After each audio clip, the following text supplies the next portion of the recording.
qu'il puisse discuter avec ses frères comoriens afin que, encore une fois, le dialogue puisse être réinstallé parce qu'il y a des échéances qui vont venir certainement afin que nous tous, nous puissions gouverner le pays, c'est que les Américains ont estimé qu'ils le feront. Et puis, l'ambassadrice des États-Unis a rappelé au chef de l'État qu'il y aura des changements dans son pays et que le lundi, une autre administration va s'installer et que certainement avec cette nouvelle administration, il va falloir prendre langue et que si c'est elle ou un autre diplomate, ils ne manqueront pas de venir justement continuer cette coopération avec les Comores. Une rencontre habituelle puisque c'est l'un des pays les plus proches des Comores, à la fois linguistique, mais aussi par l'économie, mais aussi par la santé. Donc c'est un pays voisin, c'est un pays frère. Et donc le président a reçu l'ambassadeur hier, l'ambassadeur qui était venu justement lui présenter la note conceptuelle du sommet des chefs d'État qui se tiendra à Dar es Salaam à la fin du mois sur l'énergie africaine. Vous savez que l'Union africaine a décidé, à la tête de laquelle il y avait le président Azali, à ce que d'ici 2061-63, tous les Africains, partout où ils seront, puissent avoir de l'électricité. Et donc ce travail-là a été confié à la Tanzanie. Et donc c'est la Tanzanie qui organise à la fois les réunions techniques, elle en a déjà organisé, elle continue à organiser, mais en même temps les réunions des chefs d'État pour prendre des décisions. Et donc la Tanzanie va organiser cela et l'ambassadeur était venu avec la note conceptuelle pour justement expliquer aux chefs de l'État comment se dérouleront les travaux. Le président, bien évidemment, a répondu favorablement à Madame Samia Suluhu qu'il participera avec force et surtout avec ses techniciens. Et c'est dans ce cadre de cette rencontre, hier, que l'ambassadeur de la République unie de Tanzanie a expliqué au chef de l'État qu'il y aurait un entrepreneur tanzanien, M. Mohamed Iqbal, qui est là, qui voudrait investir dans ce pays parce qu'il a passé du temps, il a compris que le pays est riche, etc. et qu'il aimerait bien venir exposer au chef de l'État sa vision. Donc le président l'a reçu en présence justement de l'ambassadeur. Donc il a présenté au président de la République les projets qu'il est en train de faire en Tanzanie, notamment dans les grandes villes, Arusha, Dar es Salaam et même ailleurs, en Arabie Saoudite, par exemple à Médine, où il construit des bâtiments, à la fois des logements, des appartements, mais aussi des logements sociaux, mais aussi des logements administratifs, des hôtels, etc., à coût très très moins cher, avec une technologie moderne. Et donc, il a dit au chef de l'État qu'il aimerait bien avoir le soutien du gouvernement comorien afin qu'il puisse aider à ce que les Comoriens puissent bénéficier de cela. Ce que le chef de l'État a répondu bien évidemment favorablement, à condition bien sûr qu'il y ait des études qui soient faites. Et donc, l'entrepreneur a expliqué que sous peu, il enverra une commission technique pour venir discuter avec les Comoriens, les techniciens, afin de mettre en place justement ce grand projet. Pour cette année 2025, vous savez, le projet a 4 composantes. Une composante d'assistance financière, une composante d'assistance aux actions économiques ou d'assistance aux actions de travaux d'intérêt communautaire ou des urgences. Bon, ça dépendra de ce que nous allons adopter. Mais d'emblée, nous pensons qu'il faudrait privilégier les actions économiques qui sont pourvoyeuses de revenus pour qu'il y ait une pérennité des actions par la suite. Placée sous le thème « Les urgences en ophtalmologie », la journée a permis d'échanger sur les avancées dans ce domaine. Les discussions ont porté sur les moyens d'améliorer la prise en charge des cas critiques dans les structures sanitaires du pays.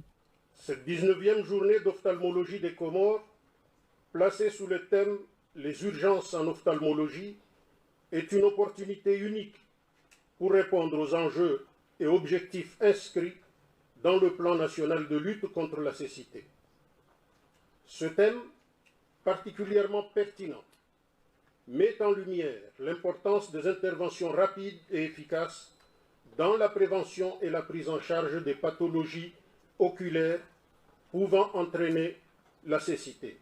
L'inauguration prochaine du CHU, Centre hospitalier universitaire El Marouf, est un des projets phares du plan Comores émergent 2030, initié par son Excellence le Président Azali Assoumani, et qui marque une étape historique pour notre système de santé. Dr Chanfi, coordinateur du programme national de lutte contre la cécité, a présenté les objectifs et les résultats attendus. Premièrement, pour essayer d'éradiquer ou d'enrayer les pathologies cécitantes, c'est de former un personnel bien formé. Donc, avec l'aide de nos partenaires, nous voyons les voies et les moyens, premièrement, d'identifier des candidats, comme déjà, il y a 3 qui sont déjà identifiés, un qui va partir bientôt, ça c'est déjà un résultat positif pour enrayer déjà les maladies cécitantes. Deuxième point, bientôt nous allons ouvrir un CHU flambant neuf, et ce CHU flambant neuf va être équipé d'un plateau technique flambant neuf, et que ce plateau technique flambant neuf, s'il n'y a pas des gens formés pour les utiliser, on ne pourra pas traiter. Donc, des experts étrangers ont apporté leur soutien, partagé leur expérience et recommandations pour améliorer la santé visuelle dans l'archipel des Comores.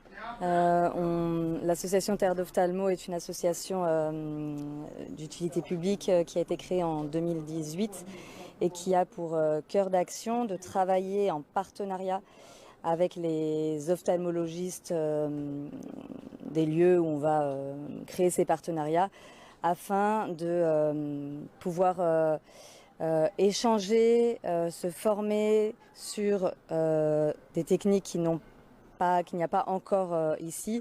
Donc on connaît les grandes causes. On sait que la première cause, c'est la cataracte qui n'est pas opérée. Si elle est opérée, la personne est guérie de sa cécité.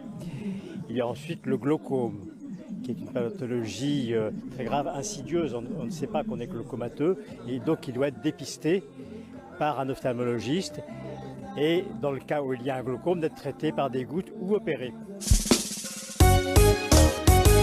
C'est dans une ambiance chaleureuse et conviviale que la cérémonie s'est tenue pour saluer des décennies de travail acharné et de dévouement au sein de l'agence. Les 10 partants à la retraite, véritables piliers de l'institution, ont reçu des témoignages de gratitude pour leur contribution au bon fonctionnement de l'ANACEM, mais également une contribution financière pour les aider à faire face à ce nouveau chapitre de leur vie. C'est un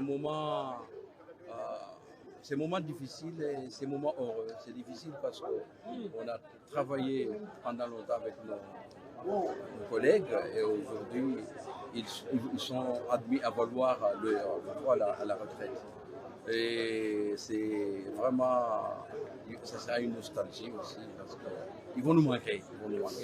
Et on a voulu célébrer en fait, pour mettre en valeur le travail abattu pendant ces années au niveau de l'Agence nationale de civile et volontaire. Je leur souhaite une bonne retraite. Parmi eux, un agent comptabilise plus de 40 années de service, un parcours exceptionnel qui reflète un engagement sans faille.